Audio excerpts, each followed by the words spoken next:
नमस्ते, मैं निज़ामुद्दीन, हिंदी अध्यापक, न्यू विज़न सीनियर फाउंडेशन। आज हम 10वीं कक्षा के 12वां पाठ धरती के सवाल अंतरिक्ष के जवाब में तीसरा भाग सुनने की प्रयास करते हैं।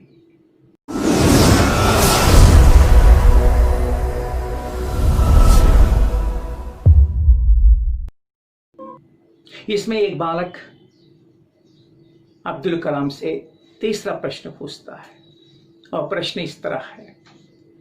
वर्तमान में भ्रष्टाचार सार्वजनिक जीवन में लगभग सभी स्तरों में व्याप्त है।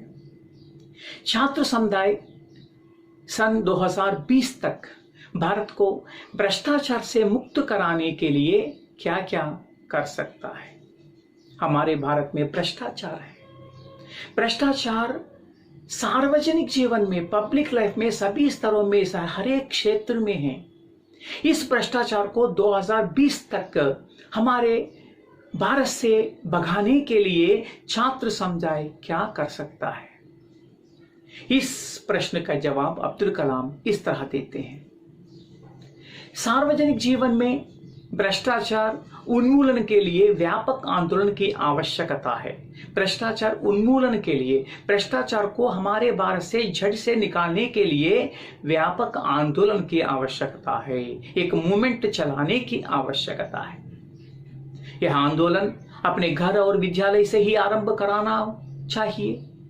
जो भ्रष्टाचार का उन्मूलन के लिए हमें क्या करना चाहिए? हमारे घर और विद्यालय से ही इस भ्रष्टाचार को अंत करने के लिए हमें मुहिम चलाना चाहिए।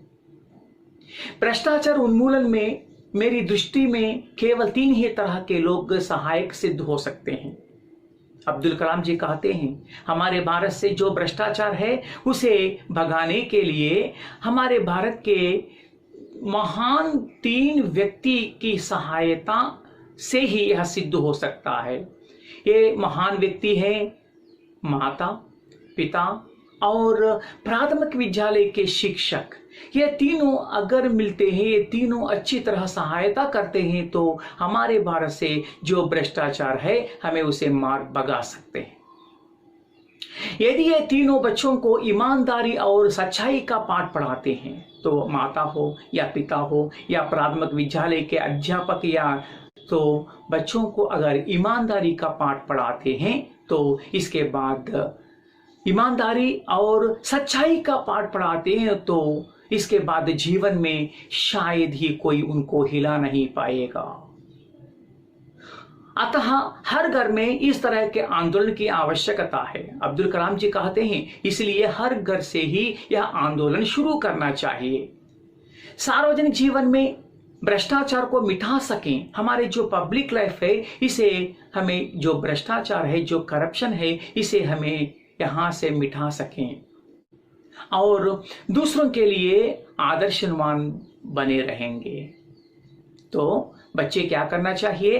भ्रष्टाचार इस देश से भगाने के लिए बच्चे सदैव ईमानदार से रहना चाहिए और भ्रष्टाचार मुक्त जीवन का निर्वाह करना है और दूसरों के लिए आदर्शवान बने रहना चाहिए। बालक अब्दुल कलाम से तीसरा प्रश्न इस तरह पूछते हैं। बड़े हमेशा बच्चों को कुछ ना कुछ उपदेश देते रहते हैं। कुछ लोग कहते हैं कि अनुशासित रहना चाहिए, डिसिप्लिन से रहना चाहिए, और कुछ लोग कहते हैं कि खूब पढ़ाई करनी चाहिए, अच्छी तरह पढ़ना चाहिए। तो कुछ लोग कहते हैं कि ईमानदार बनना चाहिए, कड़ी मेहनत करनी चाहिए। वैसे तो इन बातों का पालन करना महत्वपूर्ण है। जो बड़े हमें जो अच्छी तरह ये करने के लिए कहते हैं, ये तो महत्वपूर्ण बात है। किंतु एक छात्र के लिए सबसे महत्वपूर्ण गुण क्या है? एक छात्र के लिए सबसे महत्वपूर्ण गुण क्या है? इस तरह एक बालक अब्दुल कलाम से प्रश्न पूछता है। अब्दुल कलाम इस तरह जवाब देते हैं, एक छात्र के लिए सबसे महत्वपूर्ण है उसकी अपने प्रति ईमानदारी और दूसरों के प्रति आदर का गुण, सभी लोगों को आदर करना है, गौरव देना है और ईमानदारी से रहना है। यह गुण आपको निस्संदेह आदर्श नागरिक बनाएंगे। तो अब्दुल कलाम जी कहते हैं एक छात्र के लिए सबसे महत्वपूर्ण क्या है, उसकी अपने प्रति ईमानदारी से रहना चाहिए और दूसरों के प्रति आदर का गुण रखना चाहिए।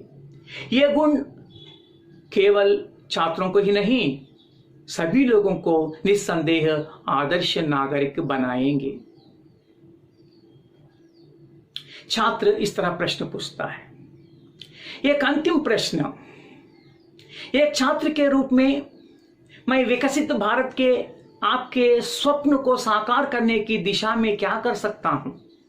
बालक का प्रश्न यह है, अंतिम प्रश्न।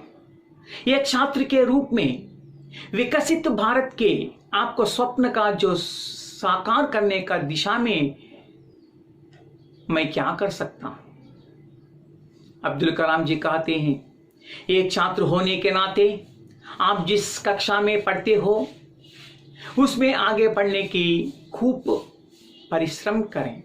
अब्दुल कलाम उस प्रश्न का जवाब इस तरह देते हैं, एक छात्र होने के नाते आप जिस कक्षा में भी पढ़ते हो उसमें आगे बढ़ने के लिए खूब परिश्रम करें। कोई भी कक्षा में पढ़े लेकिन उसमें आगे बढ़ने की अच्छी तरह आप मेहनत करनी चाहिए। अपने जीवन में पहले एक लक्ष्य बनाएं।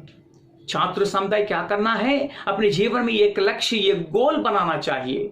फिर उसे प्राप्त करने के लिए आवश्यक ज्ञान और अनुभव प्राप्त करें। उस लक्ष्य को प्राप्त करने के लिए आवश्यक ज्ञान और अनुभव प्राप्त करना चाहिए।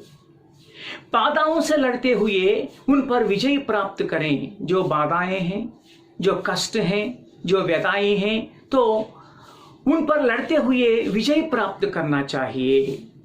निरंतर प्रयत्नशील रहते हुए सबसे बढ़िया काम करने की ओर बढ़ते रहें। छात्र समुदाय क्या करना है, निरंतर प्रयत्नशील रखना है, परिश्रमी बनना है और अपने जीवन में आगे बढ़ने की प्रयास करना है। साथ ही नैतिक मूल्यों को भी ग्रहण करें। ये बच्चे क्या करना है, नैतिक मूल्यों को भी ग्रहण करना चाहिए। छात्रों को हमेशा परिश्रमी बनना चाहिए। हमेशा कभी भी हो ये परिश्रमी बनना आवश्यक है। छुट्टी के दिनों में छात्र गरीब और सुविधाओं से वंचित बच्चों को पढ़ाने का काम करें। छात्र समुदाय क्या करना है, अगर छात्र समुदाय को अगर छुट्टियां मिलती हैं तो छुट्टियों के समय में क्या करना है, गरीब और सुविधाओं से वंचित बच्चों को पढ़ाने का काम करना चाहिए और इसे अपने जीवन में एक उद्देश्य के रूप में लें। एक महीने में आपको 4 छुट्टी मिले हैं तो छुट्टियों में कुछ छात्र को आप कुछ पढ़ाने की प्रयास करते हैं, लेकिन दूसरी बार अगर आपको छुट्टियां मिलती हैं तो वहां उसे जारी रखना आपके लिए एक उद्देश्य के रूप में रहना चाहिए। छात्र अधिक से अधिक पौधे लगाएं। तो छात्र समुदाय क्या करना है, अधिक से अधिक पौधे लगाएं। इसे पर्यावरण को संतुलित बनने रहने में सहायता मिलेगी। तो छात्र समुदाय क्या करना है, अधिक से अधिक पेड़ पौधे लगाना है। इस तरह लगाने से पर्यावरण संतुलित रहता है। हमारे ये कार्य न केवल हमको बल्कि हमारे राष्ट्र को भी विकसित और समृद्धि के रूप में सामने ले जाएगा।